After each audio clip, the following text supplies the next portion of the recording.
Hi అండి, అందరికీ hi. ఈరోజు రెసిపీ వచ్చేసి కొత్తిమీర రైస్. కొత్తిమీర రైస్కి కావాల్సినవి కొరియండర్, కొత్తిమీర, పచ్చిమిర్చి మిక్సీ పట్టుకోవాలండి. అల్లం వెల్లుల్లి వేసేసి మొత్తం పేస్ట్గా చేసుకోవాలి. కొత్తిమీర, అల్లం వెల్లుల్లి,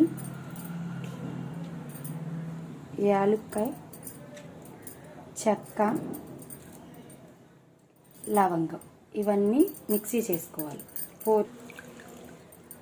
పచ్చిమిర్చి వేసుకొని మిక్సీ చేసుకోవాలి. దానికి స్టవ్ ఆన్ చేసి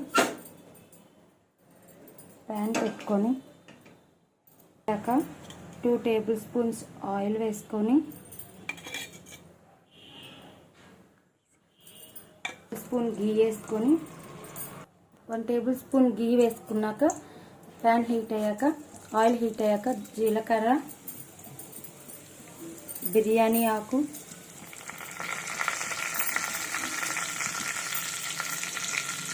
ఒక గుప్పుడు కాజు,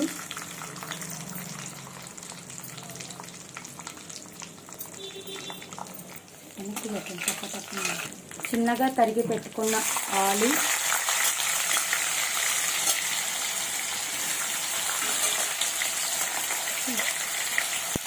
ఆలు, క్యారెట్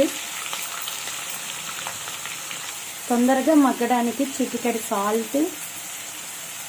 5 మినిట్స్ కలుపుకున్నాక మూత పెట్టుకొని ఒక 5 మినిట్స్ మగ్గిన తర్వాతకి ఆలు క్యారెట్ మగ్గిన తర్వాతకి చేసుకొని పెట్టుకున్న కొత్తిమీర పేస్ట్ని యాడ్ చేసుకొని దీంట్లో పచ్చివాసన పోయేదాకా కలుపుకోవాలి.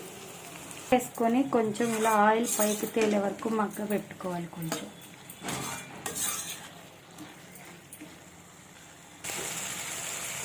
ఆయిల్ ఇలా తేలుతుంది. ముక్కకి పేస్ట్ బాగా పట్టి పచ్చివాసన అంతా పోయిన తర్వాతకి ఇలా ఉడికించుకున్న అన్నం దీంట్లో కలుపుకొని సర్వ్ చేసుకుంటే రెడీ కొత్తిమీర రైస్.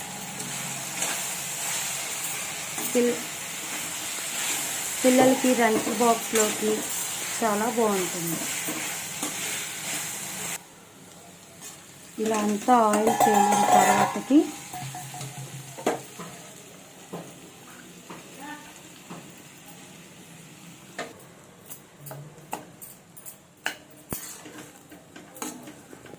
ఇలా వైట్ రైస్ వేసుకొని అంతా దీంట్లో కలుపుకున్న తర్వాతకి